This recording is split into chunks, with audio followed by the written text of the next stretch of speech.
hari Jumat memasuki akhir pekan. Saya Kak Rose kembali menemani Anda di acara Rumpi Gosip 2. Ditemani oleh Daniel di pojok sana dan tentunya sudah hadir beberapa bintang tamu yang akan berbagi ceritanya. Yang pertama ada Ashanti. Hai. Nanti aku temenin ke situ ya, kamu nggak sendirian. Sendirian jauh banget. Karena aku mau ke pojokan dulu membahas yang lagi rame di luar sana. Menjadi perhatian publik menuai banyak komentar netizen, baik itu untuk hal-hal yang datang dari dunia nyata maupun dari dunia maya. Dari dunia maya sih, soalnya ini dari postingannya Virgon gitu. Ini Virgon lagi lucu-lucunya ya, dia sering posting dan sering membuat klarifikasi gitu ya. Dia lagi bobo cantik. Ini story ya? Story dia bilang gini ya, udah sebulan lebih tinggal di apart biar anak-anak gak kena asap rokok, gak denger niru bahasa-bahasa jelek dari orang-orang dewasa yang tinggal di rumah. Itu ada sebutannya daerahnya ya. Tabayun kagak, nuduh tabayun kagak, main lapor akal-akalan lawyer katanya gitu. Kenapa bukannya? Ada foto anaknya di sebelahnya ya? Oh. Kenapa sih dia posting ini tuh biar apa sih? Karena kemarin kan emang ada laporan dari Inara ke Komisi Perlindungan Anak gitu ya. Karena kan memang anaknya itu udah dibawa sama Virgon, tinggalnya sama Virgon dan aku nggak tahu deh sama kakaknya juga apa enggak. Udah lebih dari sebulan lah, berapa bulan gitu sejak kasus Inara itu mencuat ya.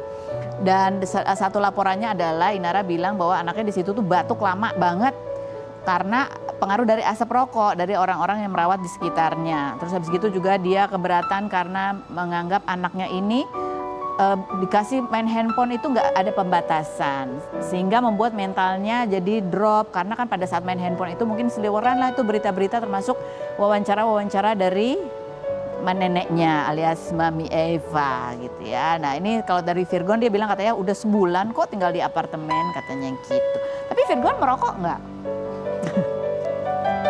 Aku kayak ibu-ibu komplek ya. Karena gini loh ya, ini buat para perokok sekalian ya. Anda merokok jauh di sana ya kan. Terus Anda nggak cuci tangan, nggak cuci baju, nggak ganti, nggak keramas. Itu ya partikel-partikel racun itu nempel di badan, di rambut, di apa segala macam. Oke baik, kita lanjut ke klarifikasinya Feby Karol berikut ini. Komentar netizen coba kita baca ya. Tapi kata dokter sama aja tetap di satu rumah, asapnya kan terbang kemana-mana dan dia nggak hilang gitu aja. Dia bisa bertahan di baju, dinding dan lain-lain. Yang berikut, ibunya lebih tahu yang terbaik untuk anaknya. Ya yang berikutnya apalagi bapaknya kan kerja, memang lebih baik diurus ibunya gitu. Yang berikutnya, takut banget tertular babu. Batuk ya Mak Virgon. Astaga netizen. Ini aku baru baca ini ya. Jadi yang berikutnya ada lagi, lebih parah jika anak-anak ama mamanya. Secara si mama bawa lelaki ke rumah, lebih horor nggak sih? Sebenarnya sama aja ya. Kan bapaknya juga ada potensi bawa perempuan ke rumah tuh. Ya ampun. Ya karena udah berpisah kan udah sama-sama single. Itu sebenarnya menurut aku adalah yang harus dipikirkan ketika pasangan yang bercerai punya anak. Harus dipikirin tuh. Ketika pasangan ini memutuskan satu sama lain untuk menikah lagi, itu harus dipikirin anak-anaknya gimana, harus jaga keamanannya gimana. Ya baik laki maupun perempuan. Jangan cuma kalau perempuan doang jadi masalah, laki juga sama. Ya kan?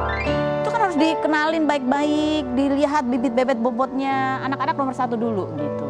Dari ibu-ibu komplek komentar.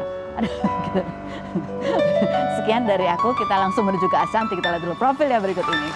Baik, kita sudah bersama dengan Ashanti. Apa kabar? Akhirnya aku duduk di sini lagi. Sibuknya kuliah sekarang ya? Iya, bukannya apa, kadang-kadang tuh mau datang tiba-tiba ada ini, ada itu. Gitu. Sibuk ya? Ya kan sibuk ngurus anak, diri yang cucu, suami, kuliah, kerja. Kerja juga ya, banyak bisnisnya juga. Aduh enggak lah, menyibukkan diri biar gak pikun. Biar tetap produktif. Kita mau tanya ini, kita mau dengar kamu sharing pengalaman ya. Kamu posting di bulan Agustus tahun 2025 kemarin gitu ya. Kamu cerita tentang apa yang kamu alami, jadi kamu datang ke psikiater gitu ya, karena kamu punya trauma, dimana traumamu masa kecil itu membuat kamu tuh kalau tidur sering tidak tidur gitu, tidak terjaga, jadi alert terus. Betul. Sebenarnya bukan trauma, karena aku sebenarnya berusaha untuk nggak ada kejadian itu kan, selalu kayak untuk melupakan, nggak inget, tapi nggak entah kenapa dari aku umur lahir sampai 10 tahun yang aku inget itu selalu yang jelek-jelek. Itu, yang bagian itu gitu. Dan aku selalu berpikir udahlah kan udah lewat ya. Aku nggak berpikir bahwa itu efeknya tuh di sekarang. Oh, jadi baru kesulitan tidur itu baru munculnya baru-baru? Maksudnya di umur dewasa, di umur aku udah teenage dari 21 ke atas lah. Itu baru mulai tuh? Baru mulai. Aku kadang-kadang kayak kenapa sih orang-orang tidur kayak pelor banget. Aku tuh kenapa gitu. Tapi kan aku berusaha kayak orang-orang selalu bilang ya sholat lah, ibadah apa. Itu ya nggak usah di inilah, kita udah pasti. Ternyata pas aku hipno, aku ada hal-hal di masa kecil aku yang tidak tuntas. Yang akhirnya membuat aku ya nggak bisa tidur itu tadi karena aku waktu kecil tuh selalu terjaga kayak aku nggak boleh tidur kalau nanti aku diapa-apain gitu. Nah jadinya terjaga terus. Nah itu terbawa sampai aku gede. Jadi kadang-kadang kan aku psikiater kalau zaman dulu ya ada gangguan jiwa atau apa. Kalau sekarang kita udah biasa berobat tuh ya kita harus ngobatin diri. Kalau kan kita gimana mengurus anak. Betul. Ya kan yang ada kita jadi stres jadi yang ya jadi rungsing lah di rumah gitu. Tapi ya keberanian kamu untuk akhirnya sharing ini kan pasti ada yang memicu juga. Apa yang mendorong kamu akhirnya positif? Tadinya aku tuh nggak mau sharing masalah ini karena kan nanti anakku tahu, semua tahu ya. Tapi aku berpikir gini, kalau aku juga nggak mulai membiasakan untuk ya aku cerita seperti biasa aja gitu. Kalau nggak ini akan jadi beban kan aku beban karena nggak boleh ada yang tahu. Ini aib, malu. Nanti orang mikir apa tentang aku? Kan jadi gila, jadi stres. Beneran jadi gangguan gitu kan. Even suamiku nggak tahu, even kakak-kakakku aja nggak tahu. Jadi waktu aku, ini tahun lalu aku podcast lah di salah satu tempat tuh, dia membawa aku untuk akhirnya aku tiba-tiba cerita setelah aku hipno juga sih. Terus kayak kakak-kakakku, San, itu kejadian kapan? Sampai mereka WA aku kayak gitu. Terus akhirnya aku baru cerita ke mereka. Terus mereka kenapa kamu nggak ngomong? Ya aku nggak mau, mamaku harus berantem sama orang itu. Terus aku harus gimana kayak gitu. Walaupun dan itu kan juga belum sampai kejadian sampai aku di yang lebih parah. Cuma kan masih yang aku tidur di paket ya gitulah gitu. Jadi kayak aku sekarang cerita udah bisa kayak gini loh. Dulu setiap mau cerita itu aku gemeter. Jadi efek ketika kamu sudah mulai bisa bercerita, tidak lagi menyimpan itu sendiri, itu meringankan. Meringankan. Aku jadi manusia yang percaya gak? Dulu tuh aku ngerasa kayak aku sifatnya kayak gini waktu aku masih belum kawin ya. Aku sifatku kayak gini ya. Kayak gini aku ada kayak gini ya. Ada banyak hal yang aku kayak aku kayak gini ya. Aku kok mau misalnya malaki harus kayak agak kayak gini ya. Kok aku kayak gini? Banyak kayak gitu-gitu. Baru sekarang kan ketahuan ternyata kayak karena ini ya. Jadi pas aku udah rilis, aku udah lepas, aku kayak bebanku hilang, udah kayak aku lebih enak. Dan ternyata sekarang juga udah di zaman yang membicarakan tentang kesehatan mental itu biasa gitu kan. Kita berobat juga nggak ada masalah, kita ngomong juga nggak masalah. Dan akhirnya kalau dulu kan orang menjudge, wah gini. Kalau sekarang masalah nih ya. Ya, gitu kan. Kalau sekarang kan nggak orang support gitu. Dan ya akhirnya jadi lebih nyaman gitu. Jadi pesan yang ingin kamu sampaikan dan kamu sharing ini tuh kepada mungkin orang-orang lain yang mungkin punya trauma sama seperti kamu, kekhawatiran yang sama seperti kamu adalah karena ada lagi nih bahwa kita itu jangan malu untuk berobat atau kita jangan malu untuk menyembuhkan diri kita. Kenapa? Karena kalau misalnya dulu gitu, misalnya aku bilang aku nggak bisa tidur nih, kadang-kadang kita nggak bisa tidur, insomnia. Ya itu sih soalnya gara-garanya ini kan orang yang namanya netizen ya apa aja. Tapi aku pengen ngasih tau bahwa orang itu bisa begini ada sesuatu loh. Ternyata kita itu apalagi ya tadi kan baru bilang ya, jadi ibu sama bapak kalau nggak siap punya anak jangan deh. Karena aku merasakan ya inner child kita ternyata itu mempengaruhi hidup kita di saat kita nanti dewasa dan cara kita memperlakukan anak-anak. Jadi kalau kamu nggak siap jangan ngorbanin anak-anak. Dia kan kasihan kan. Makanya aku tuh kayak orang kalau nanya kenapa sih dulu nikahin Mama Sanang? Ya karena aku nggak mau gagal dan aku nggak mau aku nggak mau gagal dan aku kan Mas Sanang kan udah pernah gagal. Jadi pasti dia akan berusaha untuk bertahan untuk bertahan gitu ya. Jadi aku mau anak-anakku tidak merasakan apa yang aku rasakan. Jadi memutus mata rantai lah gitu ibaratnya. Tapi kapan kamu mulai akhirnya mencari bantuan tuh dari usia berapa? Enggak baru. Kalau itu kayak habis COVID kali ya. Habis COVID? Habis COVID. Jadi setelah punya anak. Sekian puluh tahun aku kadang kayak orang, mungkin orang kalau nganggap kan kayak kok dia kayak nanti ada kayak gini ada. Ya kalau kita ngerasa kayak apa bukan agak emosinya gini ya? Iya. Gitu. Terus kalau ngelihat hal yang memicu trigger aku mengingat sesuatu, aku bisa meledak-ledak. Emosinya bisa segini. Padahal sebenarnya mungkin segini. Padahal bukan hal itu, tapi aku kayak ada pencetus yang dulu tuh gue inget ini gitu. Nah kan nggak bagus ya, nggak sehat ya. Kasihan orang sekitar aku kan gitu. Iya. Tapi apa yang membuat kamu sadar bahwa itulah yang membuat kamu seperti itu yang kamu bilang tadi ada ke-trigger sedikit kamu emosinya bisa sampai belajar. Makanya memang aku senang dengan aku belajar terus kayak gini ya karena aku jadi membaca, aku jadi belajar. Terus sekarang kan sosial media udah luas, teknologi kita mau cari apa aja tuh ada. Belajar, baca dan lain-lain, aku jadi tahu bahwa aku tuh bisa sebenarnya keluar dari belenggu ini gitu. Kamu Dengan sendiri parah. ngerasanya apa? Kan orang mungkin dari luar, ketika kamu misalnya ke-trigger terus emosinya jadi tinggi, Iya. kamu sendiri ngerasa apa pada saat itu ya? Wah kacau sih, aku bisa kayak misalnya ada hal yang berurusan sama anak aja sedikitnya sama suami nih. Dia sampai kayak, kamu kalau udah urusannya ini marahnya tuh kayak nggak wajar, dia bilang. Tapi kan dia nggak tahu, aku kayak, dia udah nggak usah dibahas, aku titip yang kayak gitu. Sejak aku lama-lama kayak dia, oh suamiku pernah ngomong, ini satu masa yang kayak gini. Sayang, kamu kayaknya hidup tanpa suami tuh bisa loh katanya. Saking aku tuh merasa bisa aku lakukan semua sendiri karena aku udah dulu struggle hidup banget gitu kan.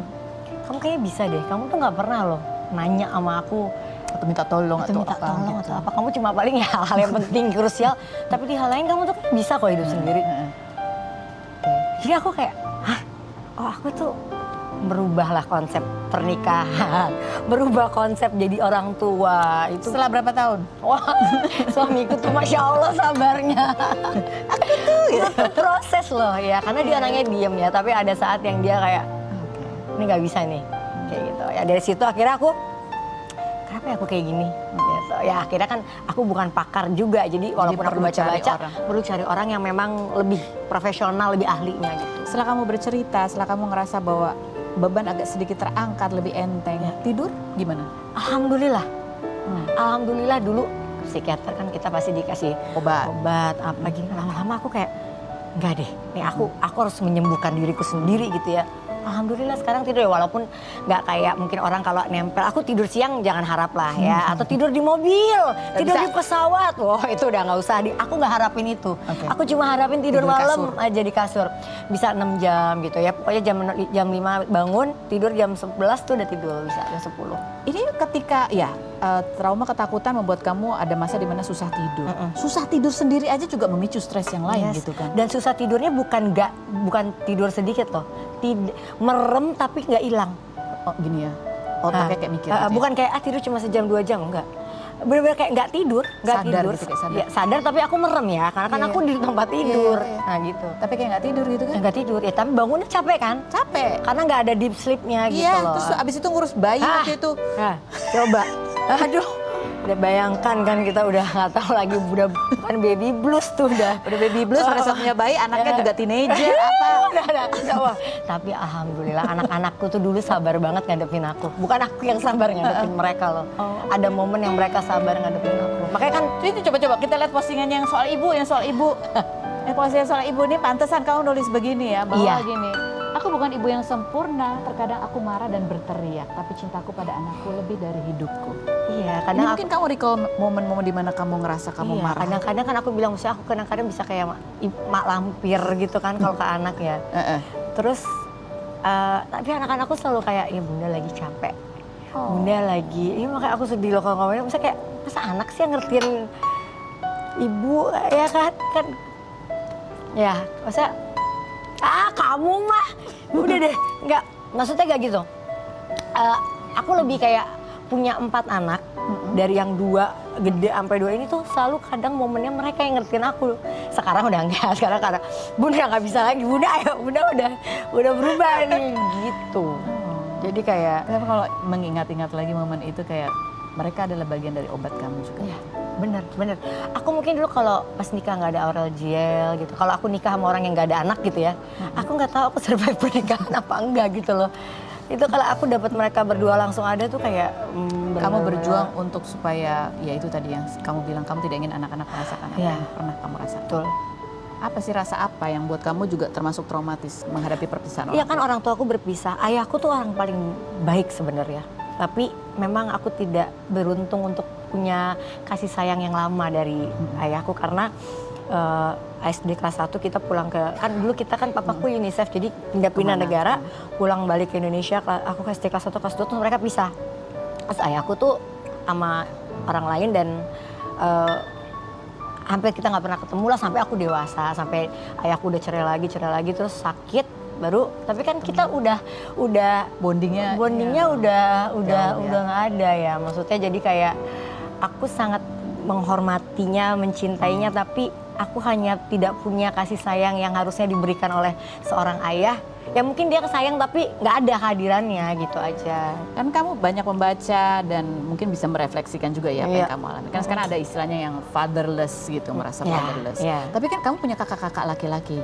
Tapi kan mereka saat aku Tetap tidak terganti itu. enggak, aku tumbuh kan sama mama berdua aja. Karena kakakku satu kuliah di mana, satu kuliah di mana. oke. Kakakku yang pertama aja udah 65 sekarang. Jauh ya? Umurnya jauh banget. Jadi itu apa yang kamu rasain ketika kamu nggak punya sosok bapak yang Ya menjadi aku panutan? merasakan yang namanya fatherless. Itu aku rasakan dan aku makanya bilang aku nggak mau anak-anakku harus merasakan harus ada kekurangan kasih sayang dari kedua orang tuanya. Kayak kamu ke Mas Anang ya udah bapak-bapak sama. Ini ada cerita lucu. Si Arsi. Bunda, kita kalau nanti suatu saat Arsi pacaran tuh umurnya yang bagus. Pacar Arsi umur berapa? Ya yang bagus lah. Kan aku refleks ya. Ya mungkin 1-2 tahun di atas kamu oke lah. Atau seumur juga nggak apa-apa. Bunda sama ayah kok 13 tahun. Beda ya, beda kasus. Tapi aku jawabannya pintar juga. Apa? Aku memilih ayah yang 13 tahun di umurku 28 tahun. Betul. Bukan di umur belasan tahun. Betul. Ya kan? Jangan kamu 16, cari yang beda 13 tahun. Iya Nono ya dong. itu.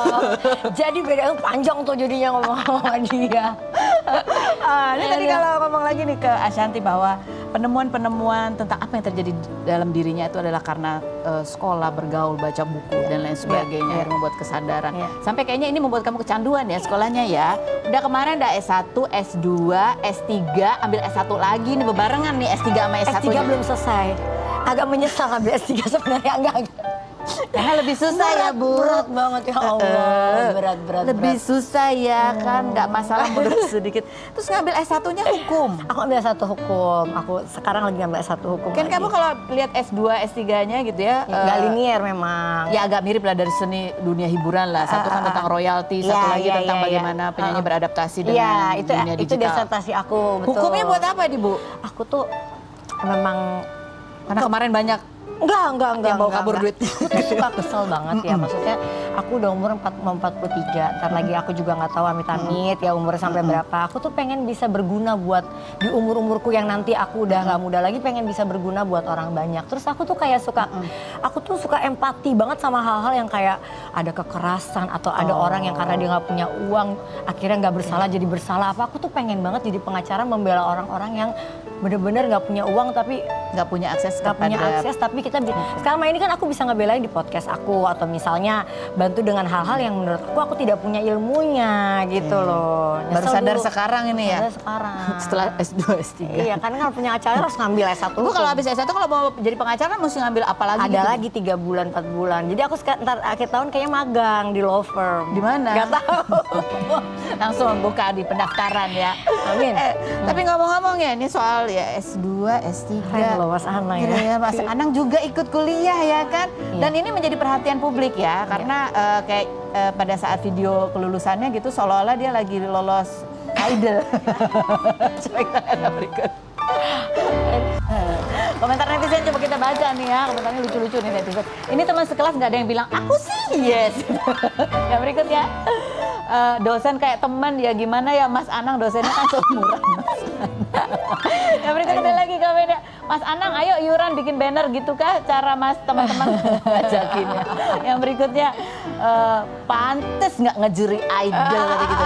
Iya benar kan sibuk tesisnya dia kan. Dia mau lanjut juga nih S3. Langsung lanjut nih. Jadi dia kan udah selesai. Kemarin yudisium, terus kalau sidangnya kan offline dia ke Surabaya, habis itu yudisium, nanti April dia wisuda, Juni langsung S3. Itu tadi ekspresinya aja, ternyata kuliah itu menyenangkan. Gimana S3 nanti ekspresinya? Tadi kita ngobrol lagi sama Ashanti. Berikut ada Umi Pipi akan berbagi pengalamannya bagaimana menemani anak perempuannya melahirkan. Kita lihat nanti setelah yang berikut ini. Jangan kemana-mana, tetap di rumah.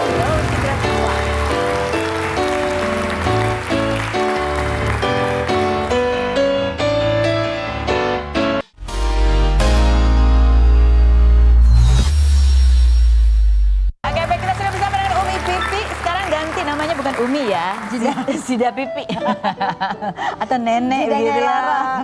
Selamat dong untuk kelahiran cucunya yang pertama. Nih ada postingannya, coba kita lihat. Wah, oh, dan kamu di postingan ini kemudian ada foto almarhum ya. Uje muda banget ya. Ini namanya keluarga AI. Keluarga AI ya, biar komplit gitu ya. Ingin juga merasakan gimana ini kalau almarhum masih ada. Tapi Umi, kalau melahirkan punya anak itu rasanya beda. Menemani anak melahirkan. Anak makin beda. Apa yang dirasakan? Terharunya lebih-lebih ya. Sedihnya lebih-lebih gitu. Karena ngelihat perjuangan anak nih jadi flashback lagi gitu. Nih anak dulu waktunya nggak banyak sama bapaknya. Lama di pesantren kan Adiba kan, jarang ditengok. Anak yang manja lah kalau ketemu bapaknya tuh belendotan, manja. Tiba-tiba Dia jadi ibu. berjuang gitu. Itu ya sedih lah gitu. Nggak luar biasa banget. Dan apalagi saat dia ngelahirin tuh santai gitu. Kita dulu waktu zamannya saya ngelahirin dia, itu sampai Uje itu sampai saya gigit jempolnya. Jempolnya? Begitu ngeliat Adiba kok santai ya, dia cuma pegangan. Nyedennya juga santai, ada coachnya soalnya, Egi. Bagian pernafasan, Egi sebelah kiri, bagian Doa-doain sebelah sini. Jadi ya mungkin dia santai, rileks. Oh, jadi Umi tuh nemenin betul dia melewati kontraksi-kontraksi itu. Nemenin dari mulai kontraksi, dari mulai pagi dikabarin, langsung ke sana. Oke, katanya ada momen salah belok gitu waktu mau ke rumah sakit. Iya benar. Jadi gimana tuh ceritanya? Jadi kan memang lahirnya si Elara ini, baby Elara ini 1 hari setelah anniversary mereka. Mereka ngerayain 1 tahun pernikahan di hotel ceritanya ya. Di hotel mereka ngerayain, setahun atau 2 tahun ya 2 tahun. Jadi lupa, udah jadi nenek. Terus 2 tahun pernikahan mereka di salah satu hotel di Kuningan. Terus sambil diusap-usap tuh si dedeknya, Dek. Jangan keluar dulu ya Dek ya, karena memang perkiraan hari itu kalau nggak besok. Oh, oke. Kalau nggak sebelumnya, di antara tanggal itulah, Dek jangan keluar dulu ya Dek ya. Mau ngerayain anniversary dulu. Mau dinner dulu gitu ya. Terus udah, mereka dinner segala macam, pulang ke hotel, biasa bebenah istirahat. Sambil diusap lagi, tapi Dek, selama perjalanan nih, Dek udah dinernya Dek, kalau Adek mau keluar pelan-pelan aja. Kasih tahu ya boleh ya? Sekarang kok kalau mau keluar gitu kan. Terus?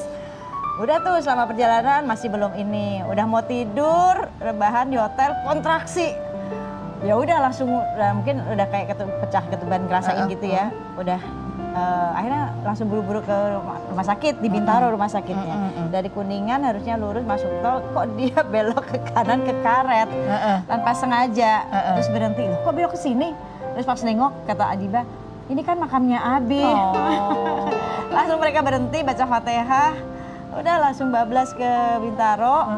Udah di rumah sakit, udah di ruang bersalin, Eginya telepon, Umi Adiba udah di ruang bersalin. Ya kaget kita lah, ya kan orang semalam masih makan-makan kan.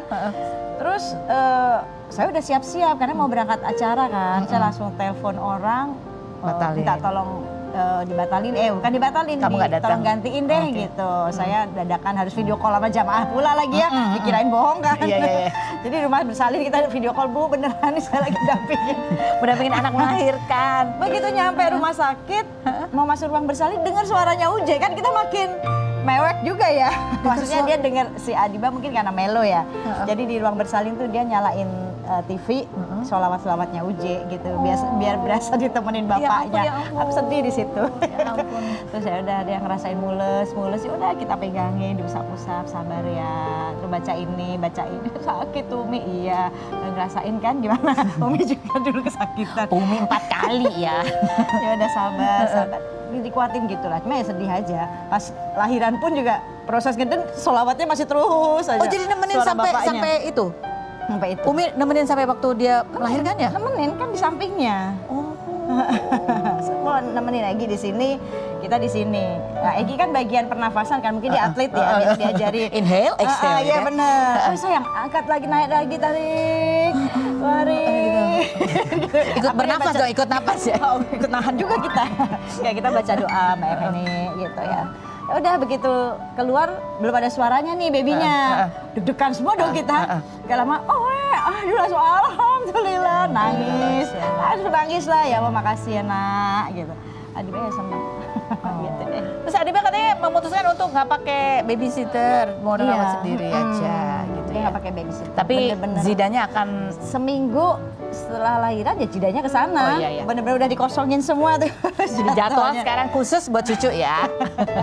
Oke, sekarang kita mau Q&A nih, mumpung ada Umi Pipi di sini ya. Ini ada orang-orang mau konsultasi nih Umi. Ini pertanyaan yang pertama adalah, Umi, misalnya nih 2 orang yang aku kenal sedang berseteru, salah satunya minta nasihat dan aku tahu pihak yang satunya itu emang ada salahnya. Gimana bersikap tuh? Jadi mediator ini supaya netral. Biar netral ya, emang harus bijak ya, dengerin pihak sana, dengerin pihak sini, supaya bisa bijaksana dan bijak sini. Oh Bu. ya betul betul betul. Ya harus jadi penengah, jangan ketika kita deket sama yang si A, yang si B salah, terus kita pro ke sana. Ya kan dua-duanya harus didengerin. Oke. Ya kan harus didengerin gitu. Karena ya mungkin dua-duanya punya salah. Kan manusia nggak ada yang sempurna ya. Satu sama lain pasti punya kesalahan. Cuma ya gimana caranya kita bijak. Enggak, caranya jadi gimana? Apakah kan kita berarti kita udah pernah denger nih cerita dari pihak sini ya kan. Sekarang pada saat ketemu sama pihak sini tuh kita baiknya gimana? Cuma dengerin aja tapi atau menyampaikan Berikan solusi aja. Berikan solusi aja. Gitu. Karena nasihat Rasul juga salah satu nasihat Rasulullah kepada menantunya Sayyidina Ali bahwa damaikan 2 orang yang sedang berselisih. Jangan akhirnya kita diminta tapi malah kita bikin runyam. malah jadi ngomporin gitu, jangan. Tapi damaikan 2 orang ini yang berselisih ini. Nih seandainya nih Umi anaknya sama mantunya, saya lagi ngambek-ngambekan gitu. Ya saya harus mendamaikan lah. Mau dia mantu, mau dia anak, dua-duanya anak saya kan begitu. Ada mekanismenya nggak? Kan kadang-kadang ada orang yang gini, kalau mantu yang laki konsultasinya sama orang tua yang perempuan dan sih, sebagainya, nggak gitu. enggak. Maksudnya kita benar-benar di tengah-tengah lah. Di Gitu. tengah-tengah, ya. Benar-benar kita anggap semuanya ini anak gitu. Kita juga nggak boleh ngebelain anak walaupun anak salah, tetap aja kita salahkan. Kita pun juga nggak bisa ngebelain nyalahin mantu kalau memang dia benar. Jadi dua-duanya kita harus ada di tengah. Oh, Gitu. iya. Kayak misalkan gini, Rasul pernah ditanya kan sama sahabatnya, Rasulullah saya punya 2 teman. Yang satu ahli ibadah baik, ibadahnya baik, tapi akhlaknya luar biasa buruk. Akhlaknya buruk lah, dia sering menilai orang, sering mencaci dan segala macamnya. Yang satu ahli maksiat nih, tapi baik banget akhlaknya, sering berbuat baik, lisannya terjaga, nggak menyakitin orang. Dua-duanya nih di antara mereka berdua yang paling baik yang mana? Kata Rasul dua-duanya baik. Yang ahli ibadah baik, semoga dengan ibadahnya Allah turunkan hidayah, akhlaknya jadi baik. Yang ahli maksiat baik juga, semoga dengan kebaikan akhlaknya Allah turunkan hidayah, Ibadahnya pun baik. Dia jadi nggak maksiat, dia Oh. jadi ibadah. Kalau kedua-duanya baik, siapa yang nggak baik? Yang nggak baik yang senang ngerendahin orang lain Nah tuh. dan menilainya. Lanjut pertanyaan berikut. Umi, apa hukumnya perempuan yang melakukan poliandri dan apa tindakan yang sebaiknya dilakukan suami kalau ketahuan istrinya poliandri? Jawabannya setelah berikut ini, jangan kemana-mana. Tetap di Rumpi.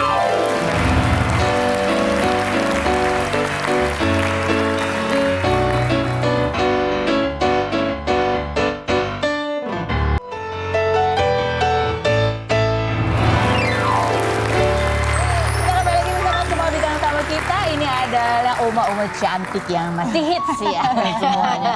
Kita ke Umi Pipi dulu untuk jawab yang tadi tuh. Kalau poliandri Umi Aduh ngeri ya. ngeri, nggak Ya, boleh kan nggak memang kalau boleh dalam agama. lah, dosa haram gitu. Tapi ada terjadi. Masya Allah. Kalau laki-laki ya memang ada di Quran ya kan poligami. Cuma kan memang itu pun juga tidak diwajibkan ya kan, diperbolehkan Dengan tapi tidak syarat-syarat. diharuskan, ada syarat-syaratnya. Asal gitu ya. Tapi kalau perempuan kayaknya kita Emang nggak baru boleh. nggak boleh. Di Quran pun tidak disebutkan. Tidak disebutkan. Tidak disebutkan. Oke, Haram dosa. Haram dosa. Oke, baik. Selanjutnya kita mau tanya pendapat para bintang tamu kita dari fenomena-fenomena berikut ini. Yang pertama adalah tentang fenomena apa nih? Ini adalah sebuah berita begitu ya, bahwa wanita ini perlihatkan betapa ramainya pengadilan agama. Dan kebanyakan penggugatnya itu perempuan yang datang sambil membawa anak kecil yang digendong atau dituntun. Seramai itu Kak, bahkan sampai penuh mayoritas yang menggugat justru perempuan datang sambil gendong atau tuntun anaknya yang masih kecil. Dari situ sebenarnya sudah cukup terlihat problemnya ada di mana. Di mana problemnya? Di komentar netizen coba kita baca ya.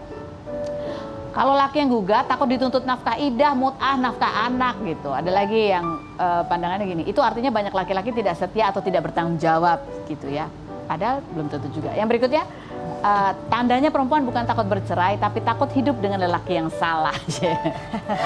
Oke, Ashanti, kalau kamu melihat tadi berita itu, apa yang terlintas di benak kamu yang menjadi sorotan kamu apa? Kalau zaman dulu, zaman orang tua kita kan kayaknya berpisah tuh susah ya Iya, mereka. betul. Kalau zaman sekarang kayaknya ya udah kalau nggak cocok pisah gitu ya. Kalau bagi aku ya kalau memang sudah tidak bisa dipertahankan, sudah tidak bahagia dan misalnya ya kayak suaminya tidak memberi nafkah, terus ada orang lain atau lain-lain, memang mereka jadi nggak bahagia dan mempengaruhi anak-anaknya ya, itu pilihan masing-masing. Tapi selagi masih bisa dipertahankan, kan kasihan ya, namanya nikah itu kan harusnya seumur hidup. Harus diperjuangkan. Ya, mungkin lebih dari sisi agamanya iya ini Dari lebih itu ya ahli. kita tanya. Tapi aku pernah beberapa kali ya mungkin mendengar cerita gitu. Memang ada tuh kasus-kasus di mana sepakat nih laki perempuan ini sepakat bercerai. Jadi masalahnya bukan ini harus yang laki bermasalah nggak. Mereka sepakat bercerai. Cuma suaminya gini, kamu aja deh yang gugat. Oh gitu ya. Iya. Kenapa ya? Itu tadi benar nggak tuh Umi? Karena kalau supaya nggak disalahin ya. Kalau laki yang gugat itu dia punya tanggung jawab gitu nggak sih Umi? Nggak Secara tahu agama. deh ya. Karena kalau gini, kalau dalam Islam perempuan itu boleh mengajukan hulu. Boleh menggugat. Oke. Karena dulu ada di zaman Nabi ada seorang wanita bernama Kaulah binti Salabah. Beliau datang ke Rasulullah, istilahnya curhat, menceritakan bahwa suaminya sedang menzihar dia. Zihar itu di dalam tradisi Arab perkataan yang sangat menyakitkan. Oh, oke. Suaminya mengatakan bahwa engkau seperti punggung ibuku. Kalau seperti punggung ibuku berarti disamakan tidak halal untuk ditubuhi gitu loh, bahasa kasarnya. Akhirnya si istri ini merasa tercampakkan, merasa tidak dihargai. Tidak dihormati. Ketika cerita kepada Rasulullah, turunlah ayat dari Allah yang Allah tahu curhatan Kaulah ini, turun surat Al-Mujadalah yang artinya wanita boleh menggugat cerai, tetapi harus ada syaratnya sesuai dengan syariat Islam. Ya kan, kalau memang dia sudah tidak memberikan tidak nyaman tadi, karena kan berumah tangga kan ibadah yang panjang. Iya. Dan ibadah yang dicintai oleh Allah, ibadah yang hatinya selamat, nggak saling nyakitin, ya kan, saling tenang gitu. Maka dia boleh menggugat suaminya ketika sudah tidak merasa kenyaman. Misalkan nih, tiap hari ditonjokin, masa dia harus sabar? Ya enggak. Pilihan. Karena nyawanya terancam, Betul, kan? betul, Berarti betul. dia harus melakukan tindakan, ikhtiarnya apa gitu. Kalau memang dua-duanya sudah ada mediasi, tetap nggak bisa, Ya boleh bercerai. cerai adalah keputusan yang terbaik. Kan Enggak, tapi begitu. kenapa kira-kira Umi kalau ada tuh beberapa laki-laki yang udah sepakat cerai tapi dia nyuruh kamu aja deh yang daftar gitu? Ya itu egois banget dong. Ya kan, ya harus dua-duanya. Karena emang gitu kenapa kan. kalau laki yang menggugat cerai terus dia harus mengucapkan ikrar talak tuh ada beban tersendiri kah buat laki-laki? Ya, nggak tahu karena saya Mungkin perempuan. laki-lakinya nggak mau cerai. Kenapa? Mungkin laki-lakinya nggak mau cerai. Atau mungkin dia Sebenarnya. malu. Mau cerai. Oh, Jadi mau sepakat cerai. tapi dia yang disuruh urus. Iya, Males berarti laki-laki. Atau mungkin itu benar ya, takut disuruh bayar nafkah ini itu kali. Banyak Yang tuntutan berikutnya mungkin. ini ada fenomena yang lagi ramai di sosial media. Ini ada beberapa kasus sebenarnya, ada banyak yang kemudian mulai berani untuk speak up, bercerita ketika dia mengalami pelecehan gitu ya. Ini salah satu yang ramai, ini menimpa seorang model gitu yang dia bercerita dia tuh merasa dilecehkan oleh pemilik brand begitu ya. Ini ramai nih cukup ya, karena ini pro dan kontra, karena ada yang menganggap ini tuduhan ini buktinya apa dan sebagainya. Sementara kalau dari sisi perempuan pasti kan speak up aja itu udah Iya. susah payah gitu, Betul, gitu ya. betul. Dan ramai. Dan kalian ini sebagai orang tua, ya tentu ini kan juga pengen menjaga anak-anak itu dari yang seperti ini. Kalau kamu Ashanti, apa yang kamu tanam? Ini kayaknya mukanya langsung gini ya. Apa yang kamu kalau tanamkan aku buat dulu anak-anak? memang aku agak keras ya sama anak. Aku bukan tipe orang yang maksudnya anak semua ada batasannya, gitu, apalagi anak perempuan. Iya. Tapi balik lagi aku harus menjadi teman juga bagi mereka yang beranjak dewasa. Karena memperlakukan anak kecil sama anak Beda. teenage sama yang udah besar kan beda gitu kadang. Jadi aku harus siap untuk mendengarkan apapun yang dia ceritakan tanpa aku menjudge. Iya, Karena kalau once aku judge dia akan bundaku nggak asik nih untuk diceritain kayak gini-gini. Jadi sekarang kalau Aurel alhamdulillah udah lewat masanya. menikah. Nah, yang Arsi ini jadi apapun yang dia ceritain, aku berusaha untuk nelen ludah aja kayak, ya. Tapi dia tuh cerita gitu, Bun gini loh, gini. Belum ngerti juga kan mungkin. Tapi nanti ada di fase teenage dia akan cerita nggak sih sama aku. Jadi aku berusaha untuk kayak temennya untuk bilang apapun Menjadi yang kamu pendengar cerita dulu menjadi ya. pendengar yang baik tanpa aku harus judge dia dulu supaya ya kayak gini banyak orang di luar sana ya kalau kita nggak dengerin dia Iya. akhirnya dia cerita ke orang dapat belayan-belayan orang ya udahlah selesai kita. Bisa ada grooming lah gini kalau Iya. pelecehan gitu. Kalau Umi sendiri gimana cara jagain anak nih supaya Ya nggak sama kayak tadi ya, kalau urusan agama tuh pasti nomor satu ya. Iya, Gitu. agama. Kita kasih Pelindungan tahu di luar tuh begini akhir zaman itu masya Allah ya kan ujiannya, fitnahnya. Jadi ya memang harus kita sendiri yang harus muliain diri kita. Kalau kita self love, kita akan menjaga diri kita. Oke. Ya kan? Kalau kita cinta sama diri kita akan jaga diri kita dari hal-hal yang akhirnya merugikan semuanya. Ya kan? Nah, kalau kasus yang kayak tadi itu ini kan orang jahat ke dia. ya laki-lakinya yang jahat perempuannya mendapatkan pelecehan itu ya.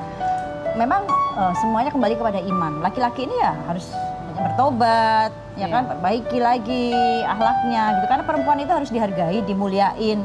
Betapa Allah dan Rasulnya memuliakan perempuan kan gitu. Ini Tiga sebagai orang tua bukan cuman kalau dalam soal kayak gini harus menjaga anak perempuannya aja, tapi juga harus menjaga anak laki-lakinya dan membekali anak laki dan perempuan tentang pengendalian diri.